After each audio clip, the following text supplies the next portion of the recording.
Bonjour tout le monde, l'objectif de cette vidéo est de montrer un use case avec Apache Beam. Apache Beam, pour donner quelques mots à propos de cette librairie open source, Beam est utilisé dans un écosystème Big Data aujourd'hui et il a la particularité en fait d'avoir différents SDK. Il y a un SDK pour Java, un autre pour Python et un dernier avec Go. La documentation est vraiment très complète avec Apache Beam. C'est utilisé en big data. Ça présente l'avantage en fait d'unifier le code des pipelines en streaming et en batch. Et en fait, c'est très intéressant parce qu'avec la même code base, on va pouvoir gérer des flux en streaming et d'autres en batch. Ce qui est aussi très intéressant, c'est que ça permet de traiter des grosses volumétries de données. Euh, Aujourd'hui, ce modèle est open source et on a différents runners qui vont permettre d'exécuter un job BIM. Et pour en citer quelques-uns, on a le runner Spark, le runner Flink et aussi le runner Dataflow. Dans cette vidéo-là, on va montrer l'exécution d'une pipeline BIM avec un runner Dataflow sur Google Cloud Platform. Dataflow est un runner qui est managé, entièrement managé sur GCP. Et ce qui est intéressant, c'est que ce runner Dataflow va avoir la responsabilité d'exécuter la pipeline BIM en serverless. On n'aura pas à se préoccuper justement de gérer un cluster ou un serveur. On va juste coder notre pipeline dans le SDK de notre choix. Et en fait, avec une ligne de commande, on va pouvoir démarrer et lancer notre pipeline BIM. Et Dataflow va avoir cette responsabilité d'exécuter ce job et de gérer l'infrastructure. Il y a aussi un détail qui est très intéressant, c'est que BIM va permettre de gérer l'autoscaling. En gros, si en entrée de notre job BIM, au départ, on n'a pas énormément d'éléments en entrée. Le job BIM, le runner Dataflow va créer une VM Compute Engine à la volée avec un ou plusieurs workers pour faire tourner ce volume de data. Et ensuite, ce qui va être intéressant, c'est que si on monte en gamme en termes de data et de volumétrie de données, ce qui va être bien, c'est que le job BIM va gérer de l'autoscaling et va pouvoir, par exemple, monter une seconde VM Compute Engine à la volée si nécessaire et va pouvoir paralléliser en fait le traitement de la data sur les différentes VM et workers, ce qui va permettre de traiter ces gros volumes de façon distribuée et parallèle et avec beaucoup de puissance. Du coup, pour ce use case, ce qui va être intéressant, c'est que j'ai souhaité proposer un peu un use case à peu près réel. Je vais avoir, par exemple, des données brutes, des données raw. L'objectif de ces données brutes, ça va être de proposer. En fait, en gros, ma pipeline, ça va être quoi? Elle va lire un fichier JSON qui contient des statistiques d'équipe de foot. Et en fait, je vais appliquer différentes transformations sur ces statistiques. Et au final, je vais pouvoir sauvegarder ces éléments dans une table BigQuery avec Apache Beam. Euh, donc ma donnée brute, je vais avoir une liste d'équipes. Et dans cette liste d'équipes, je vais avoir une liste de scoreurs en gros. Et dans ces listes de scoreurs, je vais avoir un peu des stats de type le nombre de buts marqués par joueur, le nombre de passes décisives et aussi le nombre de matchs joués.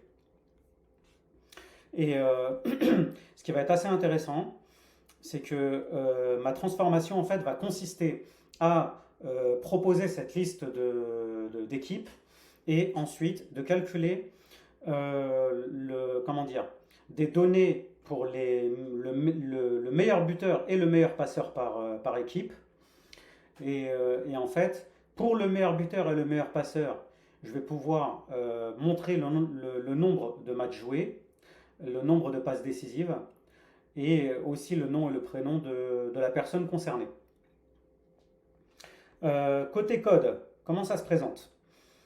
Alors, mon job BIM a été créé avec un boilerplate qui lui est proposé dans la doc de BIM.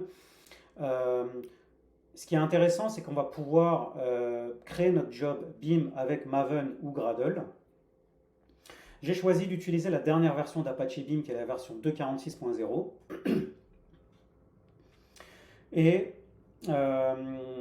je ramène les différentes librairies utiles pour pouvoir démarrer mon job BIM. Je vais avoir des éléments qui vont consister à démarrer le runner Dataflow. Et ensuite, côté code, comment ça se présente? En gros, mon job BIM, ça va être quoi? Ça va être une application Java, en gros, une classe main qui est proposée là, par exemple. Et en fait, je vais aussi pouvoir, au moment du lancement de mon job, je vais pouvoir passer des arguments à mon job. Et en fait, avec cette syntaxe-là, je vais pouvoir récupérer les options et les arguments de mon job et je vais pouvoir les typer. Je vais avoir par exemple le fichier d'input, le fichier JSON d'input qui va contenir les statistiques d'équipe en mode raw. Et je vais pouvoir également passer le dataset d'output et la table d'output. La table dans laquelle on va sauvegarder les transformations et les statistiques d'équipe. Ensuite, je vais pouvoir instancier un objet pipeline. Et en fait, tout va découler de cet objet pipeline. Sur chaque step, je vais pouvoir invoquer une méthode qui s'appelle apply. Et en fait, je vais pouvoir chaîner mes méthodes apply de façon fluent. Et en fait, le principe d'Apache BIM, c'est en fait, sur chaque pipeline, je vais appliquer une transformation, ce qu'on appelle un pardue ou un p-transform. Et en fait, chaque apply va retourner une structure qui s'appelle pCollection. pCollection, c'est une structure qui est immutable. Donc en fait, à chaque fois que je vais invoquer apply, je vais passer ma transformation et ça va me permettre de récupérer une nouvelle pCollection. Il n'y a pas vraiment d'action avec Apache BIM, ça va être généralement des transformations qui vont permettre de retourner une nouvelle pCollection. Ce qui va être aussi très intéressant avec Apache BIM, c'est que je vais avoir des IO qui vont être proposés par défaut, des entrées-sorties. Et en fait, ces entrées-sorties vont me permettre d'avoir une quasi-totale compatibilité avec les services de Google Cloud Platform. Je vais pouvoir, par exemple, lire des éléments de Cloud Storage, lire des éléments de BigQuery ou sauvegarder des éléments dans BigQuery via ces IO qui sont fournis nativement et directement avec la librairie Apache BIM. Donc, initialement, ce qui va se passer, c'est que je vais avoir ma donnée brute, ma donnée raw qui est là. Et en fait, je vais avoir une structure de type newline JSON. Donc, sur chaque ligne, j'ai un objet JSON. Et en fait, avec l'IO text.io, je vais pouvoir lire ce fichier JSON depuis Cloud Storage. Et je vais avoir une pCollection de cette ligne en string. Donc en fait, en revenant sur ma pipeline, text.io.read, à partir d'un chemin de Cloud Storage, va me permettre de lire le inline JSON et ça va me donner une pCollection de string.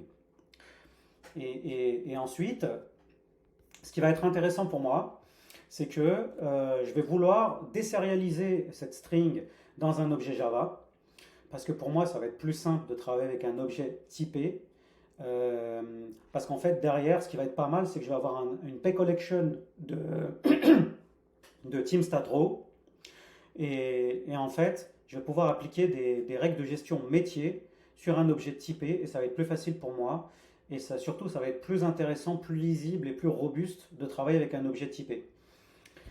Donc là, j'ai une pCollection de TeamStatRaw. Ensuite, je vais avoir une sorte de validator ici qui va vérifier si des champs obligatoires sont présents. Et, et ensuite, je vais appliquer des règles de gestion métier. J'ai en input un TeamStat row et je retourne en output un TeamStat domain objet. Ce qui va être intéressant, c'est que je vais calculer un nœud pour le meilleur buteur, un nœud pour le meilleur passeur. Je vais aussi calculer le nombre de buts marqués par équipe. Je vais construire mes deux sous-objets là. Et à la fin, je vais retourner mon objet final, mon objet domain final, avec un pattern builder. Je vais pouvoir chaîner et pouvoir setter mes différents éléments en mode Fluent Style. Donc là, je vais pouvoir, j'ai la structure que j'attends. Ensuite, j'ai simulé le fait de croiser de la data. Je vais avoir par exemple des slogans que j'ai posés en dur dans mon code, mais dans une prochaine vidéo, je montrerai aussi qu'avec Apache Beam, en plus de l'entrée principale de notre pipeline, on peut avoir des side inputs qui sont des entrées secondaires. Et en fait, derrière, on peut croiser la data et faire des jointures pour, je sais pas, croiser certaines informations qui peuvent provenir d'ailleurs. Donc là, je simule ça en dur, directement dans mon code. J'ai mon équipe et j'ai le slogan par équipe. Donc là, ce que je fais, c'est que j'ai mon équipe en cours, je vais chercher le slogan associé, et en fait, je set ça dans l'objet domaine en cours et je le retourne. J'arrive dans ma pipeline finale, et ce qui va être intéressant, c'est que maintenant, je suis prêt à pouvoir sauvegarder ma pCollection directement dans la table BigQuery de destination. Pour ça, je vais avoir un I/O, comme je l'ai expliqué précédemment, qui est proposé nativement dans Beam, qui s'appelle BigQuery I/O. Ça utilise une méthode. La plupart du temps, on va avoir une méthode pour du chargement batch, pour du chargement streaming. Là, j'ai choisi file load, mais il y a d'autres méthodes de chargement en BigQuery avec Apache Beam. Je donne également la table destination. Et en fait, pour avoir la possibilité de sauvegarder mon élément dans ma table BigQuery, je vais devoir transformer mon objet Java vers une structure qui s'appelle TableRow. Donc en gros, TableRow, ça va être la représentation de ma table BigQuery. Donc en fait, ça ressemble un peu à de la paire clé-valeur. Et je vais pouvoir préparer les différentes colonnes. Et je peux aussi avoir des embedded TableRow. Et à la fin, la table row que je retourne correspond à une ligne dans ma table. Ce qui est intéressant aussi, c'est que j'ai les options un peu traditionnelles qu'on retrouve souvent quand on fait du chargement dans BigQuery. Ici, j'ai choisi de ne pas donner la possibilité au job Apache Beam de créer la table BigQuery, parce qu'en fait, pour moi, ce n'est pas la responsabilité d'un job Beam de créer de l'infrastructure ou de manager de l'infrastructure sur Google Cloud. Je préfère déporter cette responsabilité ailleurs et par exemple laisser un outil infra as code comme Terraform avoir cette responsabilité de gérer mon infrastructure. Donc là, c'est du create never pour moi. Je ne laisse pas Apache Beam avoir la possibilité de créer la table. Et ensuite, le write happen, ça veut juste dire que je vais pouvoir charger la pCollection en cours dans ma table BigQuery. Il y a aussi d'autres méthodes de chargement comme le write truncate qui vont par exemple vider la table avant de charger les éléments dans la table. Pipeline.run, ça démarre la pipeline en fait. Et wait until finished, ça c'est plus utilisé en mode batch, parce que ça va permettre d'attendre la réponse et le résultat de mon job Apache Beam. Donc voici un peu le code de la pipeline. Le code n'est pas vraiment compliqué, hein. Voilà, on a différentes transformations et différents steps. On récupère l'élément en JSON, on applique différentes transformations et ensuite on sauvegarde la donnée dans BigQuery. Ce qui va être maintenant intéressant, c'est l'exécution du job. Donc j'ai la possibilité de lancer mon job avec Maven.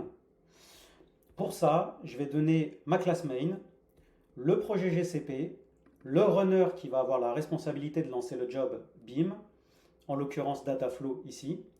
Je vais avoir un nom de job unique, parce qu'en fait, je concatène un préfixe avec le timestamp en cours. Je vais donner le chemin du fichier input JSON, la région dans laquelle le job data flow va être exécuté, un paramètre pour dire qu'on est en mode batch, mais ce paramètre-là n'est pas obligatoire parce que, en fait, si on ne passe pas le paramètre, le job beam va déduire lui-même si on va lire une source banded ou unbanded. Banded, ça veut dire que c'est une source en gros qui est froide, une table, un fichier, donc voilà, c'est pas une source chaude en mode streaming. Et la unbounded, c'est quand on va lire du streaming, je sais pas, un topic PubSub ou autre. Et dans ce cas-là, le job beam peut le déduire directement. La zone, la temp location, c'est qu'en fait, le job beam va avoir besoin d'un emplacement pour préparer quelques éléments un peu temporaires. La staging location est aussi importante pour le job data flow parce qu'en fait, avant de démarrer le job, il y a un class pass qui va être préparé avec les différentes dépendances qui sont passées par le Maven compile, qui vont permettre ensuite à Dataflow de préparer les différentes librairies avant d'exécuter le job. On a aussi une autre façon de démarrer un job BIM avec Dataflow, c'est d'utiliser un FATJAR, mais ça on le montrera sûrement dans une prochaine vidéo. Aussi, une des best practices, c'est d'utiliser un service à compte dédié pour notre job BIM et Dataflow. Parce qu'en fait, si on ne passe pas ce paramètre service à compte, Dataflow va utiliser le service à compte par défaut, pour Compute Engine. Et en fait, généralement, ce n'est pas la meilleure practice d'utiliser les services à compte par défaut. Là, je passe aussi l'output dataset et l'output table, et aussi la méthode de chargement dans BigQuery qui est file load, qui est plus dédiée à du batch. On a aussi de l'API insert qui est arrivé derrière, qui est un peu plus optimisé, mais bon, en l'occurrence, pour ce code-là, j'ai utilisé file load. Et ce qui va être intéressant, c'est que je vais prendre cette ligne de commande et je vais pouvoir lancer mon job. J'arrive sur ma session shell. Je vais devoir aussi setter cette variable d'environnement sur mon shell avec un service à compte token. Généralement, ce n'est pas vraiment une best practice d'utiliser des tokens pour des services à compte, mais pour des tests en local, ça s'y prête et je pense que ça ne pose pas vraiment de problème. On peut aussi avoir des tokens à courte durée de vie, mais bon, en gros, là, on va setter cette variable d'environnement pour notre test en local. Après, en production, ce n'est pas forcément nécessaire parce que les job BIM vont être soit démarrés par une CI/CD qui est déjà authentifiée ou par un orchestrateur de pipeline qui, lui, sera déjà authentifié dans GCP. Une fois que j'ai passé cette variable d'environnement, je prépare mon job et ma ligne de commande, je l'exécute, et en fait, avec Maven et le profil Dataflow Runner, le job BIM va s'instancier et va apparaître dans Google Cloud Platform. On a aussi une page dédiée dans GCP qui liste tous les jobs Dataflow. En attendant que le pipeline s'instancie, je vais aller faire un tour dans BigQuery pour vous montrer un peu la structure de la table finale. J'ai un dataset qui s'appelle Maslum Test. Et dans ce dataset-là, j'ai une table qui s'appelle TeamStat. Elle a ce schéma-là. Donc elle a le nom, le score, le nombre total de buts marqués, le slogan par équipe. Et aussi, on va avoir des records qui sont un peu des nested objects. Et en fait, dans cette record-là, je vais avoir le meilleur buteur et le meilleur passeur avec ses statistiques. Je vais aussi avoir une date d'ingestion, histoire de montrer à quel moment la ligne a été ingérée dans la table BigQuery. Donc voilà un peu pour cette structure-là. On attend que le job s'instancie et on va aller faire un tour dans la page de Dataflow. Donc là, cette page-là liste tous les jobs Dataflow qui ont été exécutés sur mon projet GCP. Donc là, on a tous les jobs qui ont été finalisés, en gros, qui ont été terminés en success. Et ça montre un petit peu quel SDK a été utilisé à ce moment-là, quelle version de SDK BIM a été utilisée à ce moment-là. Là, on voit que le job a avancé un petit peu. Euh, En fait, comme Apache Beam et surtout le runner Dataflow sont en mode serverless, euh, le job va mettre quelques minutes à démarrer parce qu'en fait, il y a une VM Compute Engine qui va être montée à la volée. Et ensuite, les données vont être traitées dans cette VM. Et voilà, le temps de la montée, ça va prendre un peu quelques minutes. Donc forcément, pour un petit jeu de données comme celui que je montre là, ça donne l'impression que c'est un peu long. Mais la plupart du temps, BIM est utilisé dans des contextes big data avec de forts volumes. Et dans ce cas-là, on peut attendre un petit peu le temps que les VM se montent. Et ensuite, pour ces forts volumes de data, tout va aller très vite parce que ça va aller en mode distribué et tout va être traité un peu en mode parallèle. Donc là, on voit que l'autoscaling démarre. Il y a une VM Compute Engine qui se monte. Donc normalement, si on rafraîchit la page, on voit que notre job est en cours d'exécution. On accède à un écran dédié à Dataflow. Et en fait, ce qui va être intéressant, c'est que je vais avoir une vue graph pour mon job Dataflow et je vais avoir toutes les steps de ma pipeline. Ici, j'ai la lecture de mon fichier JSON, j'ai la partie de désérialisation de string vers l'objet TeamStatRaw. Je vais avoir le validator pour vérifier que mes éléments obligatoires sont présents. Je vais avoir mes règles de gestion métier pour calculer mon objet de domaine. Je vais ensuite récupérer le slogan de l'équipe et l'assigner à l'élément en cours. Et à la fin, je vais pouvoir écrire l'élément dans ma table BigQuery. Aussi un détail qui est intéressant, j'ai des métadatas et les éléments de configuration de mon job Dataflow sont indiqués dans cette partie droite. Je vais avoir tout ce qui concerne le job. Donc là, on voit que la version du SDK BIM qui a été utilisée. On voit la région. On voit aussi le temps d'exécution du job. On a aussi des options qui sont plus spécifiques à Dataflow. On a les ressources métriques qui ont été utilisées pour faire tourner notre job Dataflow, en gros. On voit qu'il y a eu besoin d'un seul CPU, de ce nombre de mémoire, et ainsi de suite. Ça, c'est intéressant parce que parfois, si on voit que notre job Dataflow a utilisé un peu trop de ressources par rapport à un code donné, ça va nous alerter et en fait derrière on va pouvoir optimiser le code de notre job et l'adapter. Donc voilà, ici on a toutes les options de la pipeline. Donc, on voit que toutes les options que j'ai citées précédemment, comme le chemin du fichier JSON, le job name et aussi le dataset et la table destination BigQuery sont indiquées ici. Il y a aussi un détail qui est vraiment intéressant, c'est que avec cette vue graph de Dataflow, on peut voir tous les logs qui ont été écrits et proposés par notre job, et aussi des logs qui montrent un petit peu ce qui a été instancié par le graphe de Dataflow. Donc on a les job logs et on a aussi les logs qui sont renvoyés par les workers. Et dans les workers, effectivement, on voit à peu près ce qui s'est passé.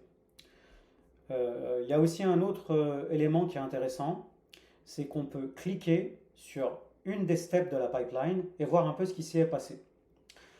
Là, on voit par exemple qu'on a deux éléments qui ont été sauvegardés dans notre table BigQuery et on voit que le travail a été effectué comme souhaité.